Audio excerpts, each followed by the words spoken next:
So you want to do traffic, then you're watching the right training video. Hello Davenport Chick-fil-A family.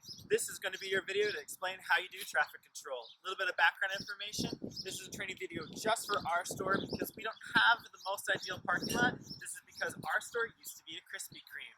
But I'm going to go over some of the key points that you need to remember, as well as some hand signals and some positioning in this video. So first thing, we're going to start with positioning. There can be up to 2 people doing traffic at a given time. So we're going to call the first person the primary traffic controller and the second person the secondary. If you're a primary traffic controller, that means that you are going to have your home base on this cement slab right here. And if you are not, you're probably going to be moving over to this drive-through area in this lane, or you might be even going back to block some traffic when you direct other cars around to our overflow drive-through right over there.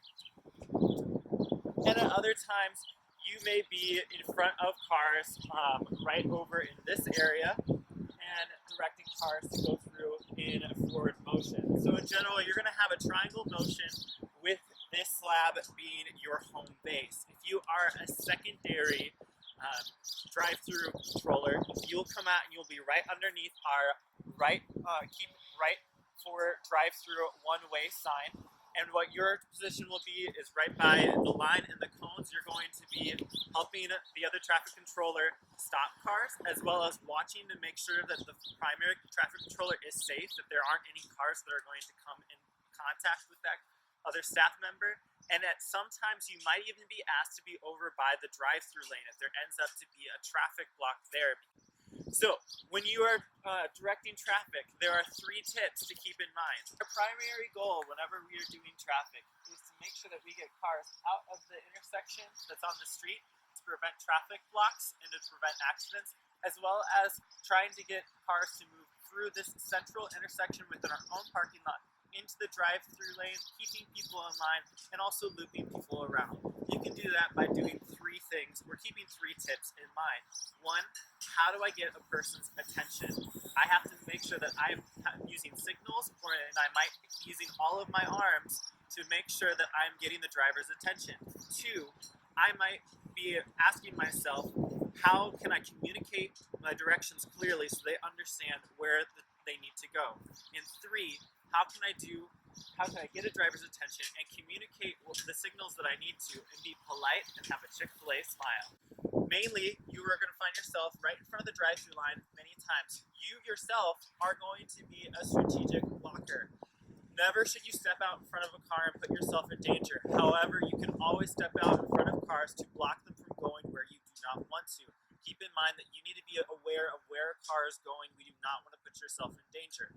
Many times you can put yourself out in front of the drive-through line to make sure that cars don't go in this lane and direct them left. So the first signal usually is that I would say usually repeat left twice, and then you're going to have some sort of signal that says loop around. They will have to loop around traffic. You might also have to get some hesitant cars to come towards you, and you will wave them on. If they're taking a while, you might have to use 2 hands to tell them that they need to hurry up a little bit. Make sure that you're always doing any of these signals with a smile, especially if there's something that could be a negative symbol, such as a stop for somebody who's at the yellow line of our overflow drive-through that you need them to stop to have other cars go through. Try to follow up that stop with a thumbs up or with an OK sign. This lets the driver know that you appreciate that they're following your instructions. Another thing with positioning, I see a lot of newer traffic controllers get in between the exit line and the incoming line of our exit, and that puts you in between 2 lanes of traffic. This is unnecessary and it's actually dangerous because we don't have to worry about cars that are exiting our facility most of the time. We are primarily concerned with cars entering, cars going into the drive-through, looping around, and ones that are in our overflow. But I can understand the temptation because you want to speak directly to the driver, and therefore you might want to be on the driver's side. They can still roll down their passenger window, so it's just not necessary. If you have cars that are cutting when you're doing traffic control, then you're going to upset other customers.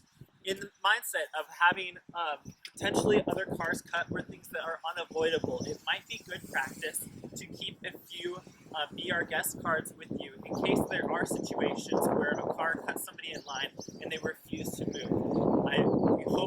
not going to happen, but sometimes our guests are not as polite to other guests as we hope to be as employees.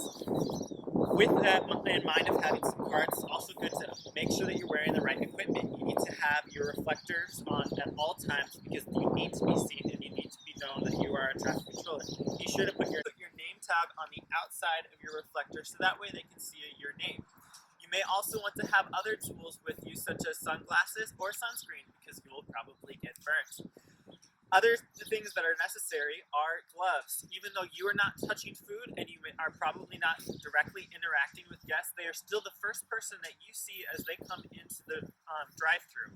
Therefore, it is our customer perception that we want everyone to know that we are following health guidelines. In teen season, you will also be required to have a face mask because you will be interacting directly with customers, especially if they're confused. Now, how do we interact with customers? You may think that you need to tell every individual customer to go around, but if you have the correct hand signals, that's sometimes not necessary. If you have multiple cars that are in the intersection, it is your top priority to get them through as fast as you can.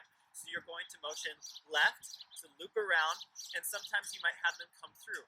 Another signal that is very important to use is find some way that you can tell them that they need to have a wide turn.